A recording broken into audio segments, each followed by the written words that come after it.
안녕하십니까. 매일 아침 조간신문의 주요 기사를 딱딱 풀어서 해석해드리는 조간딱풀 10월 18일 수요일에 인사드립니다. 자, 오늘은 먼저 신문 지면에는 아예 주제를 않지만 인터넷판에서는 번번이 등장하는 이준석과 관련된 얘기를 먼저 드리겠습니다.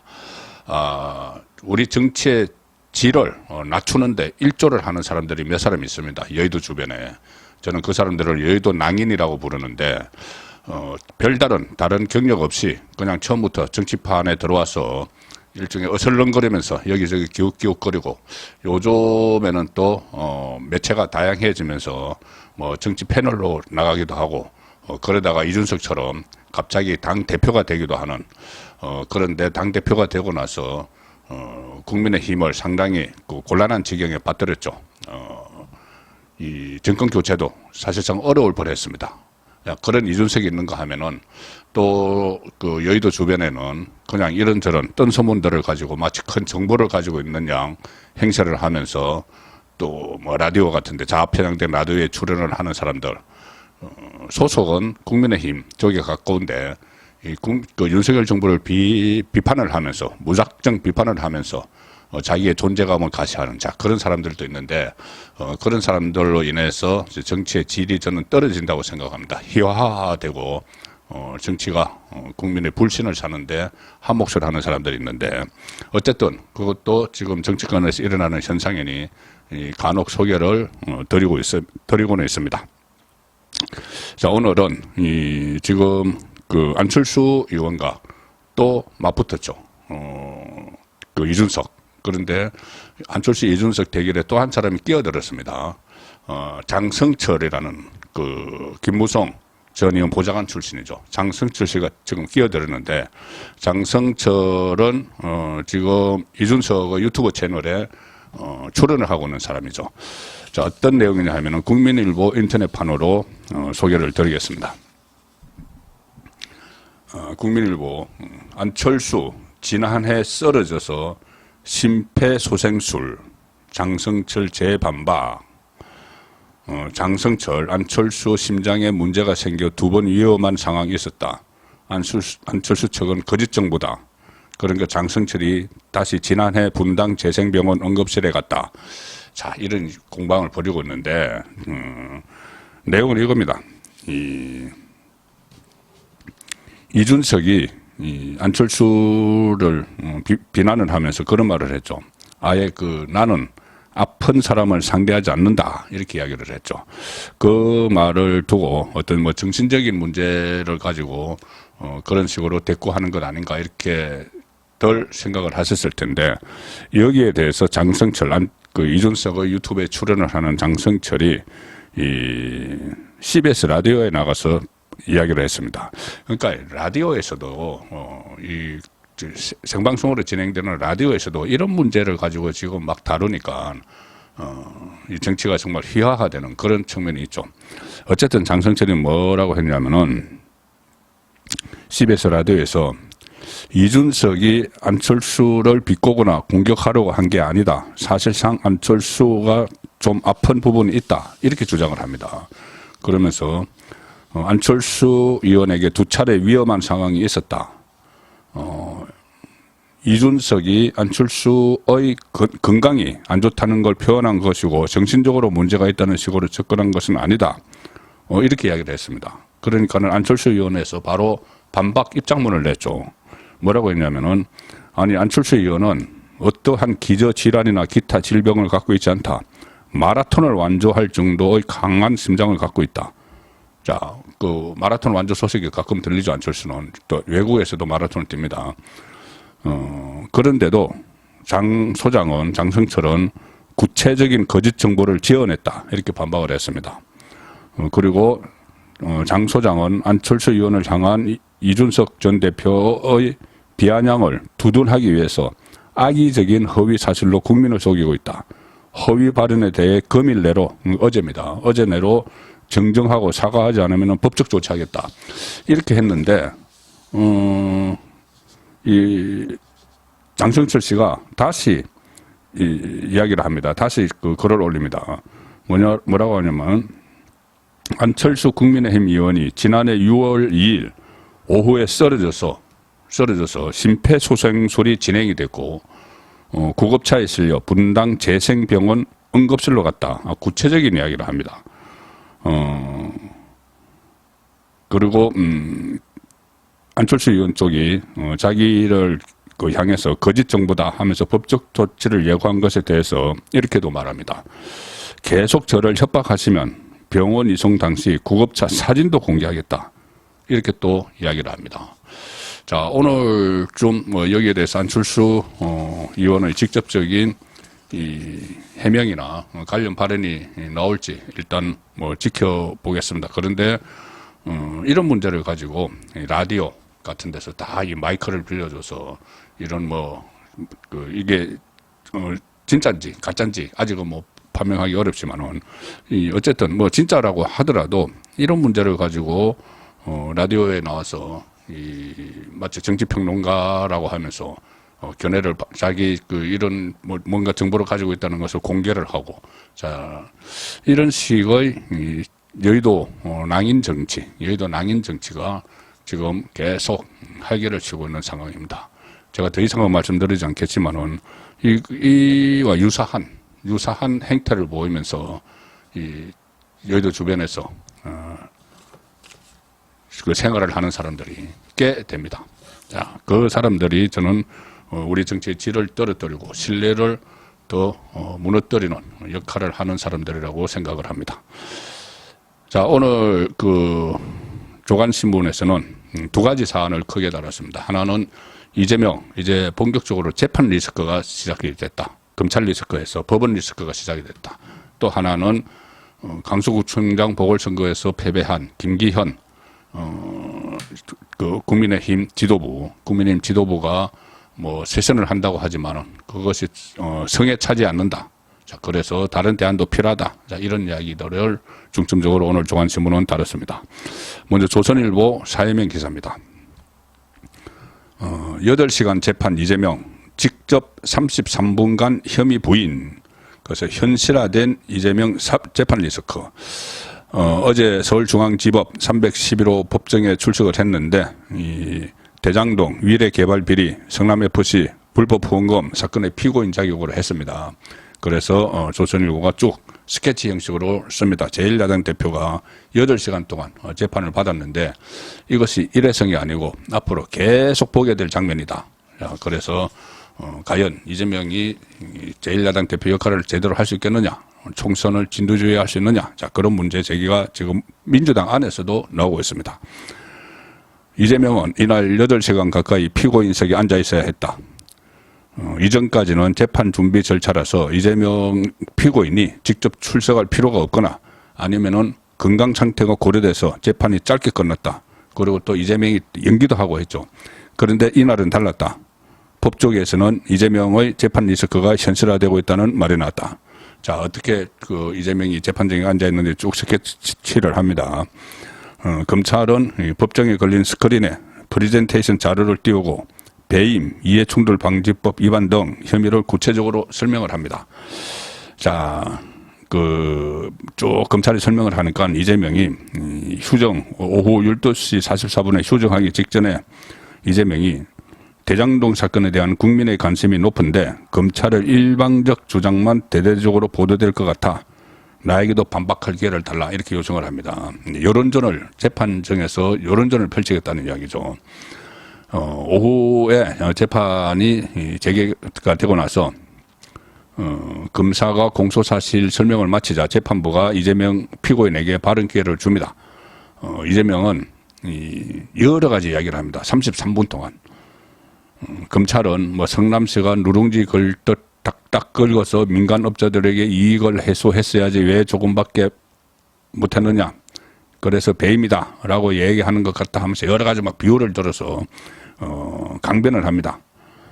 그리고 위례 신도시 관련 부패방지법 위반 혐의, 성남FC 제3자 뇌물 혐의, 이것도 다 차례로 33분 동안 부인을 하죠.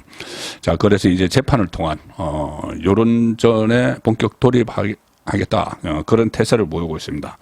앞으로 좀 지루한 공방전도 예상이 되는데 그런데 이 검찰 리스크가 또 있죠. 지금 법정에서 나중에 구속된 상태로 법정에 나올 수도 있습니다. 그래도 이런 뭐 여론전은 계속 하겠죠. 이재명 대표의 대장동 위례개발 비리 그리고 성남FC 불법 후원금 재판은 매주 화요일, 격주 금요일 중앙지법 형사 33부에서 열리게 됩니다. 주 1.5회죠. 이 재판만. 주 1.5회 이 재판만. 그래서 오는 20일에도 이 재판에 또 나와야 되는데 이 형사 33부는 11월에도 이 사건 재판을 최소 4차례 진행할 예정이고 추가 기소된 백현동 개발 비리 위정교사는 이 중앙지법 형사 33부로 배당이 됐는데 이재명은 대장동 재판이 없는 금요일에는 중앙지법 형사 34부에서 선거법 재판도 받아야 됩니다. 자, 선거법이 격조 금요일 하고 있죠. 그런데 이 대장동이 격조 금요일입니다. 그러니까 격조 금요일마다 번갈아 가면서 하나는 선거법, 하나는 대장동 재판을 받아야 되는데 이게 끝이 아니죠.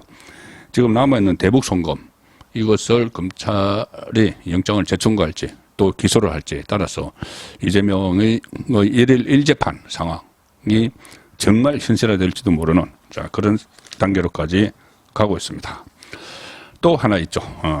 이재명 법인카드 부인 김혜경 씨가 마구잡이로 쓴 그 배소연 씨를 시켜서 그 법인카드. 그런데 이 법인카드에 대해서 어제 행정안전위원회 국정감사에서 김동연 지사 같은 편입니다. 민주당 김동연 지사가 여기에 대해서 경찰에 수사 의뢰를 했다 이런 말을 합니다. 자, 조선일보 정치면입니다. 김동연 지사 김혜경 법카 관련 최대 100차례 사적 사용이 의심된다. 그래서 행안위 국감에서 자체 감사를 해서 결론을 내렸다. 그래서 업무상 배임 혐의로 수사 의뢰했다. 이겁니다.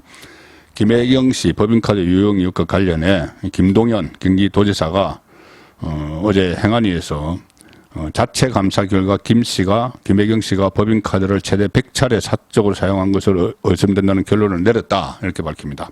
정우택 국민의힘 의원이 질문을 하죠.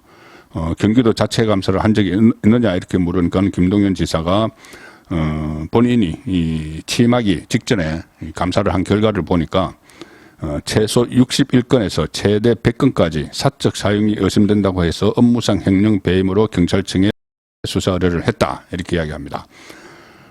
국민권익위원회가 김혜경 씨의 그 북한 유용 의혹과 관련해서 이재명이 이를 알고도 묵인했을 개연성이 있다. 그래서 대검의 사건을 잊혀버렸고 대검은 이것을 수원지검에서 전담반을 만들어서 수사를 지금 하도록 했죠. 권익위원회는 이재명이 김혜경의 법인카드 유용을 지시 또는 묵인했고 이 대표 본인도 공금을 횡령했다는 전 경기도 직원의 신고를 받고 관련 조사를 실시했었다. 공익제보자 7급 직원을 이야기하는 겁니다. 전 직원. 자, 이 김동연과 이재명은 어쩌면 이재명이 기사 해상한다면 또 다음 대통령 선거에서 서로 경선에서 맞붙을 가능성이 있죠. 김동연도 그때도 대선 출마를 했으니까는 도중에 접었지만은 그런데 전 현직 경기지사입니다. 두 사람은. 그런데 경쟁 관계에 있는 현직 경기지사가 전직 경기지사 이재명을 사실상 고발을 한 셈이 됐습니다. 그 자체 감사는 그때도 논란이 됐습니다. 셀프 감사. 이 감사관이 경기도 감사관이 이재명이 임명한 사람인데 셀프 감사를 해서 아주 뭐 금액 같은 것도 구체적으로 밝히지 않고 감사 결과를 내놨었는데 그러니까는 김동연이 취임 전이죠. 김동연이 그것을 보고 그 61건에서 최대 100건까지 사적 사용이 의심됐기 때문에 업무상 횡령 배임으로 경찰청에 수사 의뢰를 하는. 만약에 그 김동연이 그것을 보고 뭐 그냥 넘기지 않고 그냥 수사 의뢰를 했다는 겁니다. 자, 거기에서 또 미묘한 이 두 사람의 관계가 슬쩍 보이기도 합니다. 자, 국민의힘은 지금 어떻게 보면은 김기현 체제가 김기현 2기가 출범을 했지만 상당히 언론에서도 불신을 받고 있는 상황입니다. 특히 보수 우파 성향의 언론에서도 마찬가지입니다. 자, 동아일보 정치면 기사입니다.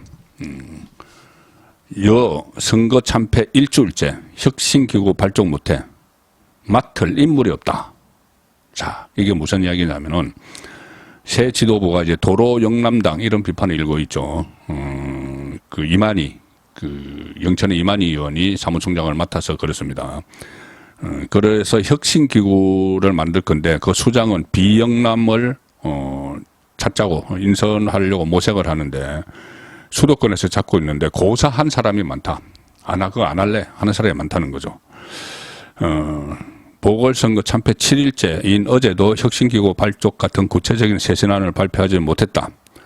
전날 내년 총선 공천을 총괄하는 신임 사무총장에 그때는 강원도의 이철규 의원이 맡았는데 대구 경북 출신 친윤계 이만희 의원 재선입니다. 경북 영천 청도가 지역구고 이만희를 임명을 하면서 도로 영남당이라는 비판에 쏟아지는 가운데 비영남권 인사를 구하지 못해서 혁신기구 출범도 난항을 겪고 있다.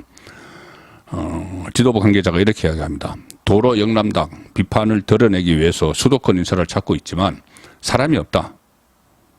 일단 사람이 없기도 합니다. 왜 그러냐면은 현역 의원 기준으로 보면은 국민의힘 111명 현역 의원 중에서 비영남권 의원이 33명에 불과합니다. 나머지 다 영남권. 대구, 경북, 부산, 울산, 경남이죠.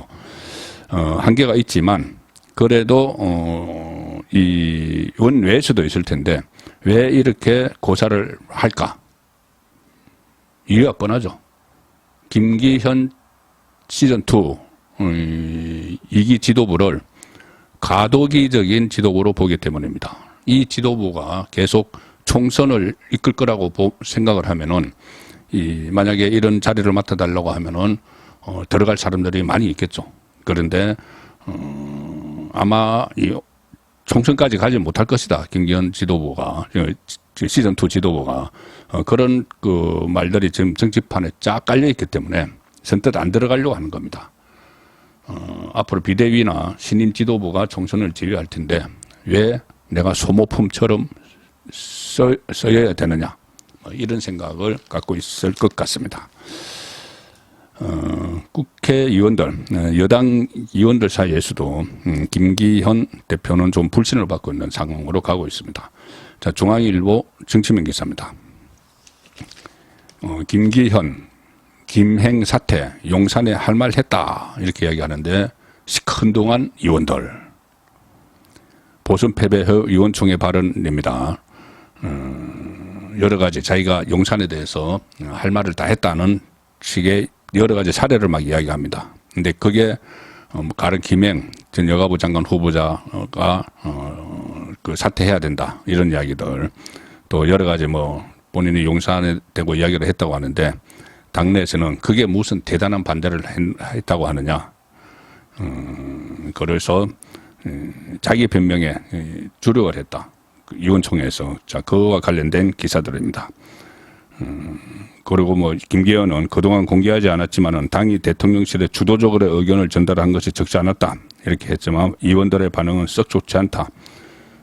김 대표 말을 듣고 그랬구나. 이해가 된 게 아니라 아니 왜 이제 와서 저런 소리를 하지? 라는 생각이 들었다. 참석 의원들의 말입니다. 따지고 보면 그게 무슨 대단한 반대였나 싶기도 했다. 그걸 목소리 낸 거라고 할 수 있나? 이런 비판하는 참석자도 있었다.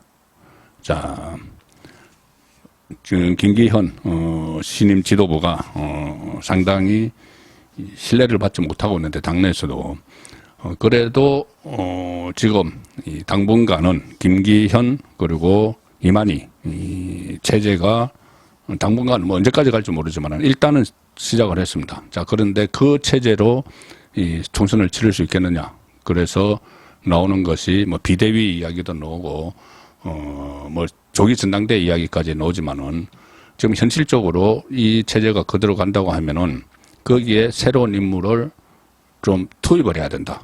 보강을 해야 된다. 이런 이야기가 나오는데 가장 적임자가 한동훈이다. 는 말이 지금 여의도 증거에서 본격적으로 나오기 시작을 했습니다. 조기 등판, 한동훈 조기 등판론.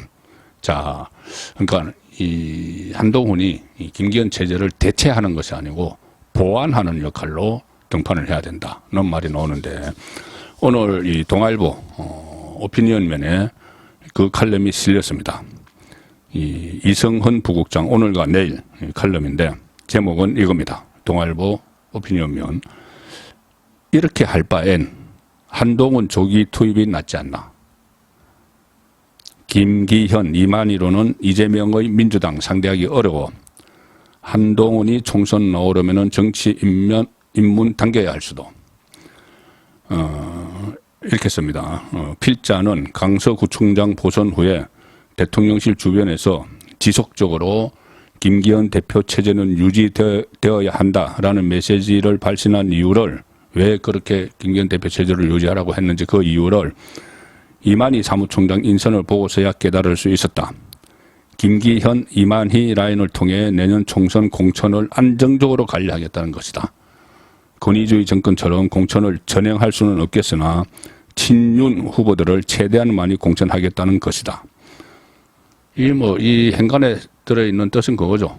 김기현, 이만희 이 라인이 그다지 어떤 본인들의 이 주장을 막 내세우고 용산과 각을 세우고 그런 그 캐릭터가 아니기 때문에 그 실무적인 작업을 그 좀 무난한 사람들에게 맡기면서 이 친정 체제를 구축을 해서 친윤 그 후보들을 대구 공천토록 하겠다는 하는 것이 용산의 이 보관이다. 자, 이 말이 이 안에 숨어 있습니다. 자, 그런데 다시 기사로 돌아가겠습니다. 칼럼으로. 그런데 그렇게 공천하는 것과 본선에서 살아 돌아오는 것은 전혀 별개의 문제다. 그렇죠. 그렇게 해서 전략 공천을 하더라도 민주당을 상대를 해야 되는데, 이 칼럼에서도 인지도와 대중 영향력 기준으로 최근 보수 정당 총선 지도부 중 최약체로 표현을 합니다. 이런 최약체 지도부가, 여당 지도부가 검찰을 상대로 산전수전을 겪으면서 진흙탕 내공을 쌓고 있는 이재명 대표를 상대로 선거전을 치를 수 있을지 우려하는 시각이 벌써 여권 주변에서 적지 않다. 자, 그럼 어떻게 해야 될까? 결론이 나옵니다. 그 때문에 김기현 대표 체제를 정유지하고 싶다면 내년 총선 역할론이 꾸준히 나오는 한동훈 법무부 장관을 어떤 식으로든 조기 투입해야 하지 않느냐는 말이 흘러나오고 있다. 일천한 정치 경험과 국회에서 보여주는 검사 특유의 고압적 자세로 인한 논란에도 불구하고 윤석열 대통령을 제외하면은 현 여건에서 메시지 발신력을 갖춘 거의 유일한 메신저가 한동훈 장관이기 때문이다. 지금 현재로서는 정무직 장관으로서 이미 정치를 하고 있으니 벌써 발을 담글 이유는 없다고 생각할지도 모르겠다. 하지만 강서구청장 보궐선거로 정치 시계가 확 달라졌다. 윤 대통령이나 한 장관이나 내년 총선을 이기겠다면 찬밥 더운 밥 가릴 처지가 아닌 상황이 됐다. 형제의 연이라는 두 사람이 그 윤석열, 한동훈 두 사람이 어떤 선택을 할지 지켜볼 일이다. 자, 그래서 이 칼럼 내용도 김기현 체제를 그대로 유지를 하겠다고 하면은 김기현, 이만희 체제를 용산의 필요성에 의해서 그렇다면은 한동훈을 그것을 대체하는 용으로 투입하는 것이 아니고 보완하는 용으로 보완제로 투입을 하는 것이 맞다. 자, 이런 취지의 칼럼이었습니다. 10월 18일 보내드린 조간 딱풀이었습니다.